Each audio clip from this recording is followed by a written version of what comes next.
Hello gamers, we are here live from the future of Xbox where it looks where it looks where it looks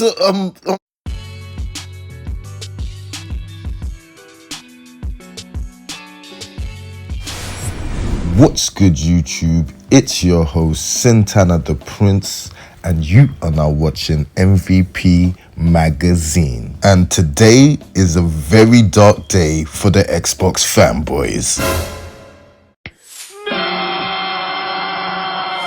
Rumours around Microsoft making their Xbox exclusive games multi-platform, as in bringing them to rivals like PlayStation and Nintendo, have been going around on Twitter for a couple of weeks now.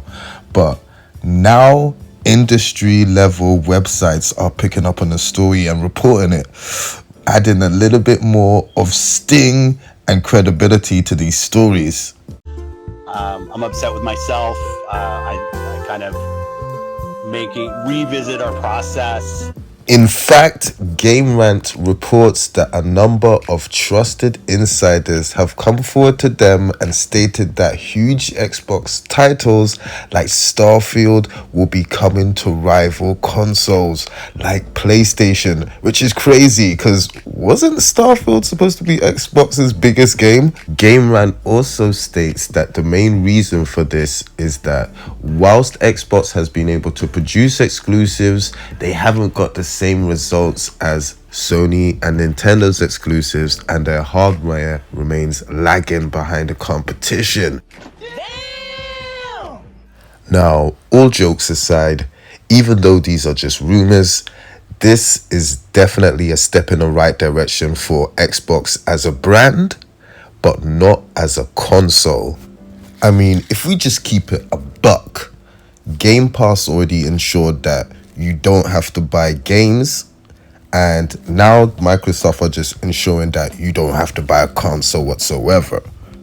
And for all the fanboys that constantly pocket watch Microsoft and that talk about how much money Game Pass makes, how much money Microsoft make off stuff that's completely unrelated to gaming, I guess you're happy that Xbox is finally going for the money, right? Even though it's gonna come at the cost of your console. Your fanboys wanted Microsoft to buy Sega so bad.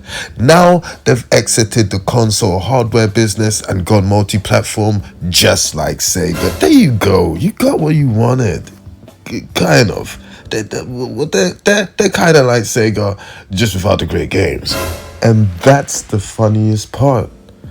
The PlayStation gamers weren't even begging or asking for any of this stuff. Microsoft is coming to us, and it feels glorious.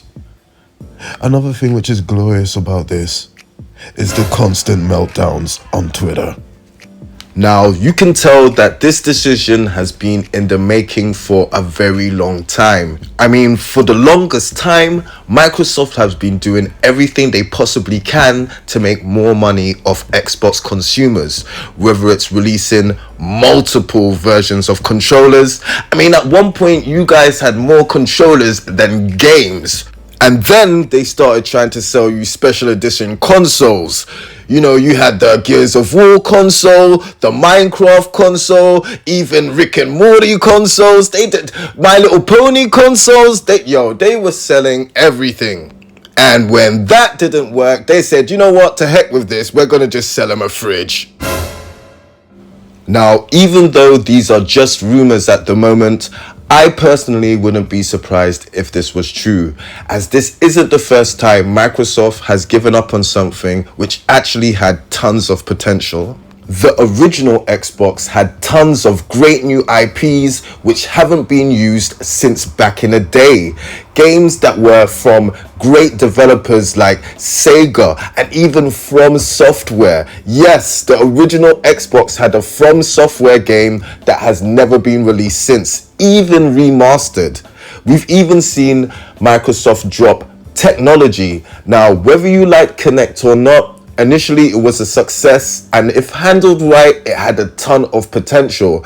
And Nintendo have shown with the Wii what happens if you capitalize on that potential.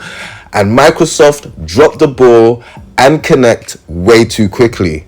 And if we've seen them do it before, they can definitely do it again. Especially if it will make them some money, which is definitely what this Activision deal was all about. And I've stated it numerous times in past videos that they're gonna need to recoup that money. And even though initially Game Pass was definitely a cool concept and idea, it's also had a negative impact as far as Xbox fans buying games consistently. And because of this, Microsoft have to go where the money is. And unfortunately for diehard Xbox fans, that's on the PlayStation and Nintendo. Now, it will be very interesting to see what happens when Phil Spencer and the rest of his team make an official announcement. But yeah, I will be there and ready to hear what they've got to say. I will be definitely there, ready and waiting. So yes, people, let me know what you think of this news. I'm sure you've heard everybody talking about it right now. I'd just like to give a big shout out to everyone that's working with the channel. And if you're new here, make sure you like and subscribe. Sayonara.